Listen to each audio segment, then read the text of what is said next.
Hello students, good morning.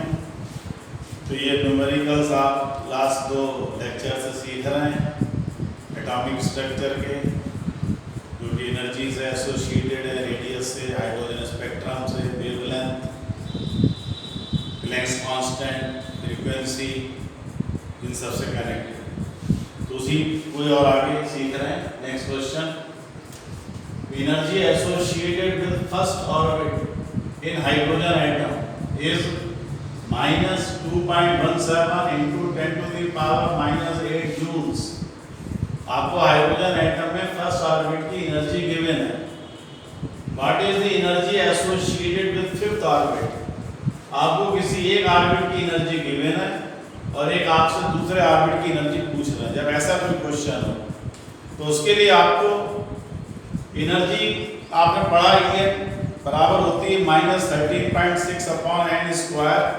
उससे conclusion ये निकलता है कि एनर्जी जो है nth ऑर्बिट की प्रोपोर्शनल है 1 अपॉन n स्क्वायर के।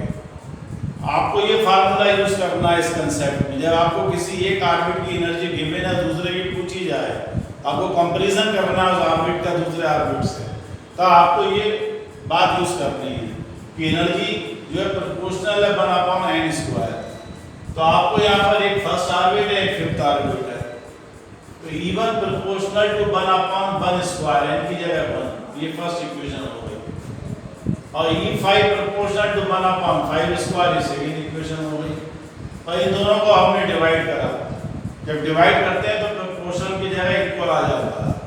तो ये E1 upon E5 is equal to, जब इसको डिवाइड किया तो ये 5 स्क्वायर अपॉन 1 स्क्वायर माने 25 अपॉन 1। तो ये आपको E1 की वैल्यू मालूम है, ये फर्स्ट ऑर्बिट की एनर्जी मालूम है, फिफ्थ ऑर्बिट की निकालना है। तो E5 की वैल्यू हो गई E1 अपॉन 25। तो E1 की वैल्यू ये हमने पुट कर दी, बस ये आपका आंसर आ गया। ये फिफ्थ ऑर्बिट की एनर्जी ये आपके आ गई, ये आंसर आ गया। Next question, calculate energy of third orbit for helium ion in electron volt. कह रहे हीलियम आयन के थर्ड ऑर्बिट की एनर्जी आपको कैलकुलेट करना है इलेक्ट्रॉन वोल्ट में। तो इसके हाइड्रोजन आइटम में 1 इलेक्ट्रॉन और 1 प्रोटॉन होता है। हीलियम आयन में इलेक्ट्रॉन तो 1 है, लेकिन इसमें प्रोटॉन जो है वो 2 होते हैं। इसका हीलियम का एटॉमिक नंबर 2 होता है, तो इसमें प्रोटॉन जो है वो 2 होते हैं। तो वो आयन्स जिनमें जेड प्रोटॉन्स हो, उसके लिए ये फार्मूला है, for those ions which contain Z protons. ये पीछे आप पढ़ चुके 3-4 वीडियोस पहले कि En is equal to Z square into En for hydrogen atom. जो हाइड्रोजन एटम की एनर्जी होती है उसको जेड स्क्वायर से मल्टीप्लाई कर देना है, जिनमें जेड प्रोटॉन्स हो। हीलियम आयन में 2 प्रोटॉन्स होते हैं, जेड की वैल्यू 2 होती है। तो फॉर हीलियम आयन जो थर्ड ऑर्बिट की एनर्जी है is equal to 2 square, Z की जगह 2 पुट किया, into E3 for hydrogen atom. अब हाइड्रोजन एटम के लिए बहुत बार पढ़ चुके हैं। हाइड्रोजन एटम के लिए एनर्जी nth ऑर्बिट की है -13.6 upon n square electron volt. ये थर्ड ऑर्बिट के लिए n की जगह 3 पुट किया, तो हाइड्रोजन एटम के लिए थर्ड ऑर्बिट की एनर्जी ये आ रही -13.6 अपॉन 9 इलेक्ट्रॉन वोल्ट। तो ये थर्ड ऑर्बिट की एनर्जी यहाँ पुट कर देनी है। तो हीलियम आयन के लिए ये आपकी E3 थर्ड ऑर्बिट की एनर्जी आ रही है 2 स्क्वायर मल्टीप्लाइड बाय ये E3 for hydrogen atom -13.6 upon 9 electron volt. बस ये आपका आंसर आ गया -2 square means 4 into 13.6 upon 9 electron volt. ये आंसर है। Next question, calculate radius of second orbit for lithium ion in meters. करें लिथियम आयन के सेकंड ऑर्बिट की रेडियस आपको मीटर्स में कैलकुलेट करना है।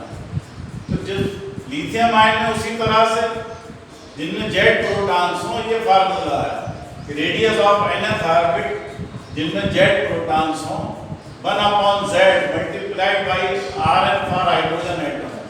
हाइड्रोजन एटम के जो nth ऑर्बिट का रेडियस है उसको 1 अपॉन z से मल्टीप्लाई करिए, तो जिनमें जेड प्रोटॉन्स हैं उनका रेडियस आ जाता है। लिथियम आयन में 3 प्रोटॉन्स होते हैं, तो उसके लिए z की वैल्यू 3 होती है।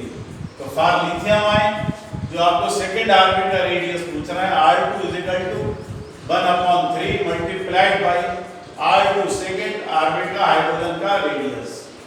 हाइड्रोजन एटम के लिए जैसा कि पीछे पढ़ चुके कई बार, radius of nth orbit 0.53 multiplied by n square angstrom.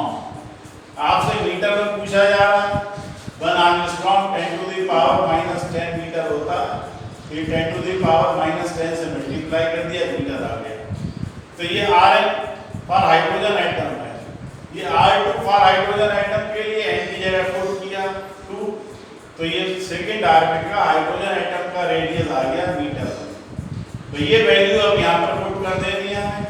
तो लिथियम आयन के लिए सेकेंड ऑर्बिट का रेडियस आया 1/3 मल्टीप्लाइड बाई ये सेकेंड ऑर्बिट का radius for hydrogen atom 0.53 multiplied by 4 multiplied by 10 to the power -10 meter. इस तरह से हम एनर्जी के रेडियस के कैलकुलेशन जो है वो कर सकते हैं। इन सब का आप रिवीजन करें। अब इसी के आगे थोड़ी सी थ्योरी और इस लेसन की वो पढ़ना है।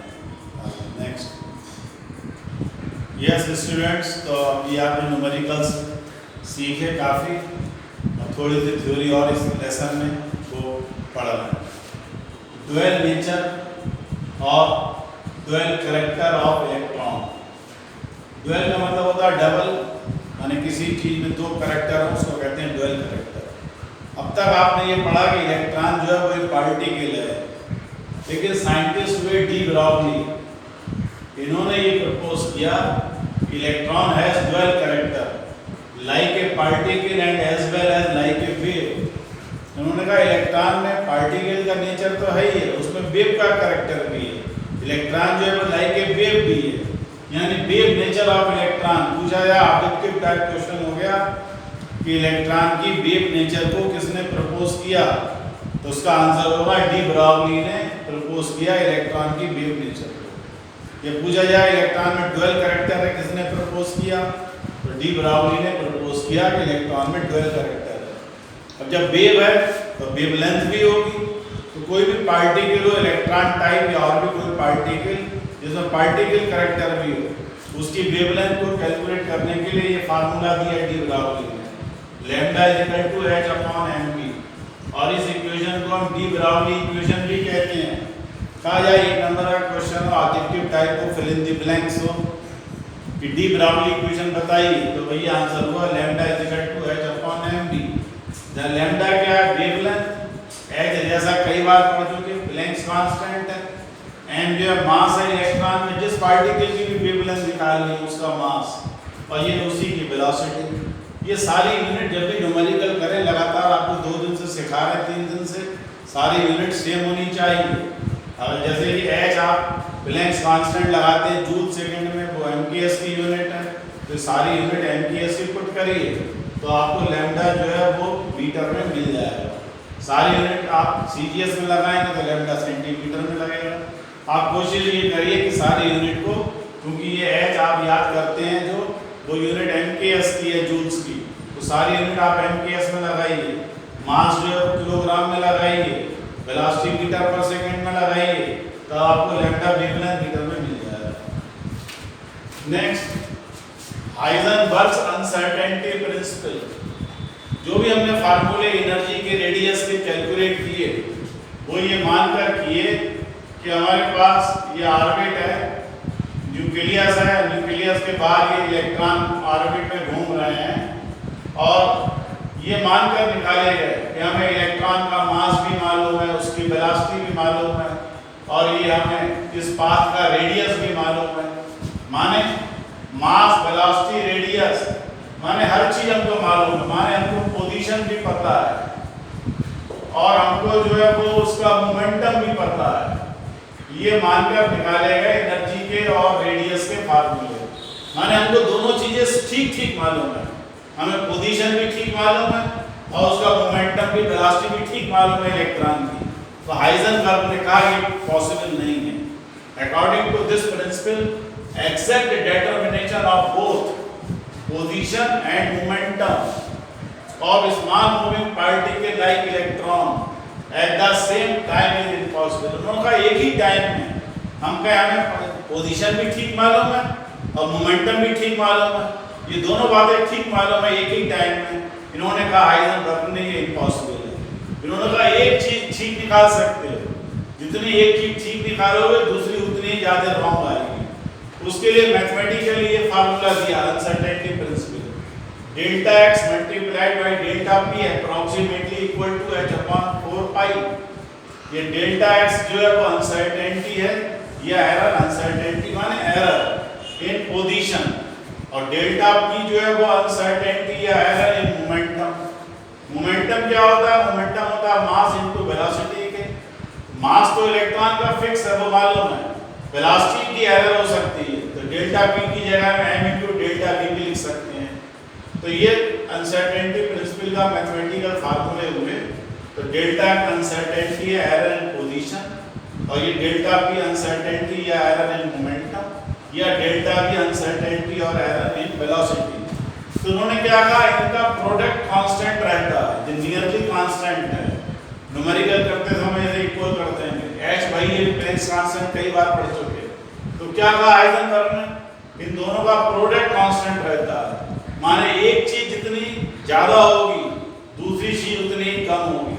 माने अगर पोजीशन में एरर ज्यादा होगी तो फिर मोमेंटम की एरर कम होगी, मोमेंटम उतने ज्यादा ठीक निकलेगा। और अगर डेल्टा p ज्यादा है, माने अगर मोमेंटम की एरर ज्यादा है तो डेल्टा x कम होगा, तो माने पोजीशन की जो एरर है वो उतनी कम होगी। माने एक चीज जितनी आप ज्यादा ठीक निकालोगे दूसरी उतनी ज्यादा गलत आएगी, ये एक चीज जितनी गलत निकालोगे दूसरी उतनी ज्यादा ठीक आएगी। तो ये अनसर्टेनिटी प्रिंसिपल का मैथमेटिकल है। वहीं पर कल न्यूमेरिकल्स और करे जाएंगे, इनको सबको पढ़कर आइएगा। नेक्स्ट वीडियो में आप इन पर न्यूमेरिकल सीखेंगे, इनको पढ़कर आइएगा, लगातार रिवीजन करते रहिए। ये आपका नेक्स्ट वीडियो में एटॉमिक स्ट्रक्चर भी यूनिट फिनिश हो जाएगी, और आप इसको बार बार घर पे पढ़िए, रिवीजन करिए। ये पूरी छुट्टियों पर तब आपको एटॉमिक स्ट्रक्चर अच्छे से याद हो जाएगा। Okay, all the best.